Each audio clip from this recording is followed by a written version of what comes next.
This is new video just in of the start of the Areola fire in Caldor County. This wildfire is now 700 acres with zero containment. It is burning near New Melones Lake. And just hours ago, evacuations were ordered for all of Parrots Ferry Road from the Tuolumne-Calaveras County line at Parrots Ferry Bridge to Highway 4. The town of Douglas Flat and Murphy's are on an evacuation warning. And the group Visit Murphy sent us these photos tonight saying some businesses have decided to close. And we can report classes at Albert Michelson Elementary in Murphy's are canceled tomorrow. Meanwhile, I want you to take a look at this. Let's go. Get out of here.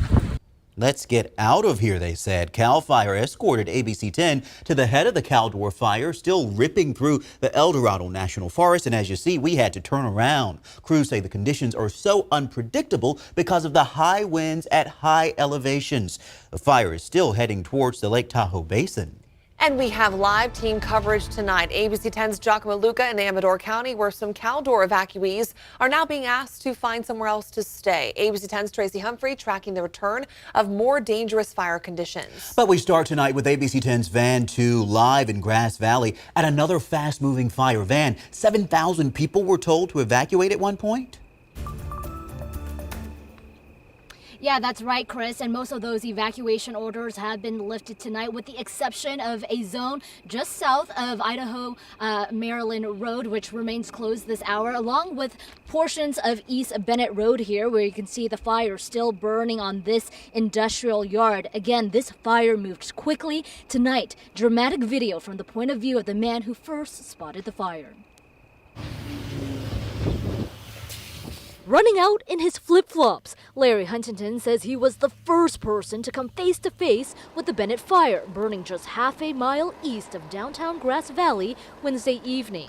It was like a small fire, like the size of a regular SUV car, and then it erupted into a wall of fire in about maybe 10 seconds. The Bennett Industrial Park caretaker and his dog Molly happened to have a 1,000-gallon water truck. Real hero here. He jumped into action to protect RV rigs on the property. Arriving fire crews allowed him to stay and help. These trees are going to go up. I better get that. The fire did destroy a number of cars just south of Whispering Pines Lane and forced evacuation orders on more than 7,000 people, plus shelter-in-place orders for the local hospital and convalescent homes by the Nevada County Office of Emergency Services. So when we hear people like that are in trouble, we want to send a lot of resources to it. Fire officials say fortunately the Grass Valley Air Attack Base was only 2 miles away. Strike teams quickly gained the upper hand on the high priority new fire, even as resources are stretched across mega fires elsewhere in Northern California. In our world, when we get a new fire, what we try to do is we try to send as many resources as we can to that fire, get on it so that fire doesn't turn into a much larger fire.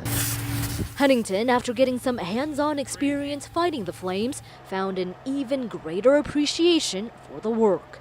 Came together. They're total heroes, because this could get really scary right here. Very scary indeed. Now, Cal Fire officials say that their greatest fears were really avoided tonight with the cooperation of weather, which they expect to stay very mild in this area overnight. Now, they do expect mop-up operations to carry on over the next couple of days, and the cause of this fire is to be investigated. Van 2 live for us on the Bennett Fire tonight. Thankfully, someone was able to step in and help. Van, thank you. New at 11, El Dorado County deputies setting the record straight tonight. They say widespread looting is not occurring in the Caldor Fire evacuation zone, despite this arrest. They are sharing that photo on Facebook tonight, saying their office and mutual aid, such as officers from the Sacramento area, are continuing to patrol all evacuated areas on a 24-hour basis. They say yesterday alone, security patrols conducted more than 50 traffic stops. And this is the new fire map of the Caldor Fire. Officials say this fire now bigger than the size of Lake Tahoe, and hopes have been dashed of getting this fire completely under control by August 31st. Meanwhile, the spot fire burning north of Highway 50 is picking up. Look at this. These are new photos from Cal Fire tonight. They say about 2,100 acres have burned north of the highway. And these are the latest Caldor Fire numbers. More than 126,000 acres have burned, containment at 12%. More than 460 homes destroyed, and still 24,000 people are away from their homes tonight. ABC 10's Giacomo Luca joins us live from the Amador County Fairgrounds, where some evacuees are once again looking for a place to go. Giacomo. Well, Chris and Madison, here at the Amador County Fairgrounds, just over here, there's a field where at least a dozen families are staying. They've been displaced by the Caldor Fire that is continuing to burn throughout El Dorado County. But tonight, the Amador County Sheriff's Office has asked these people who evacuated here to find a more suitable place to stay by tomorrow. This obviously came as a shock to fire survivors, and tonight we are getting answers. Amador County Sheriff Gary Redmond tells us when the Caldor Fire broke out just over a week ago, the Amador County Fairgrounds CEO opened up the site immediately to help evacuees with their animals and even allowed folks to stay. But the site isn't meant to house people. Currently, the fairgrounds is footing the bill while evacuees stay there. But the sheriff says there are shelters with resources available in the area. He says any folks who stay are a draw on limited resources to help survivors. That's why he's asking everyone staying here to move to a more suitable location, either a shelter or another safe location with access to resources. Now, it's important to emphasize the Amador County Sheriff says he does not have any intentions to force people to leave. Rather, he's strongly encouraging folks to leave the fairgrounds to find a more suitable place, perhaps at a shelter or another safe location. Meanwhile, folks who have animals here, they can trust that the volunteers will take care of them on a 24-hour basis. Back to you. My goodness, Giacomo, that at least is good to know. But talk about a nerve-wracking time for so many people. Giacomo, thank you.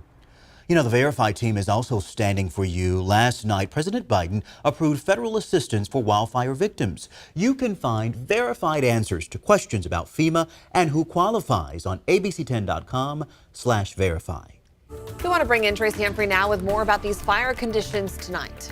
Hey, thank you, Madison. Yeah, we got big changes moving in. They will begin Thursday and even more so into Friday. Before we get to that, though, let's take a sneak peek at what happened earlier today. And we had a pretty nice day overall. Most locations had afternoon highs in the 80s. Outside right now, cooling down. 65 in Sacramento, 61 degrees in Fairfield. I still got the lower 70s up in Oroville and Marysville, near 70 down in Modesto, 61 in Auburn, 68 in Placerville, and 43 degrees for Truckee, as well as South Lake Tahoe. Today, we did have some winds that picked up latter portion of the afternoon into the early evening hours. 21-mile-per-hour winds gusting in Tahoe, 24 in Truckee, 17 in Placerville, and 31 in Fairfield. Right now, winds are coming in out of the east around 6 miles per hour around the Caldor Fire, pushing it a little bit more toward the west.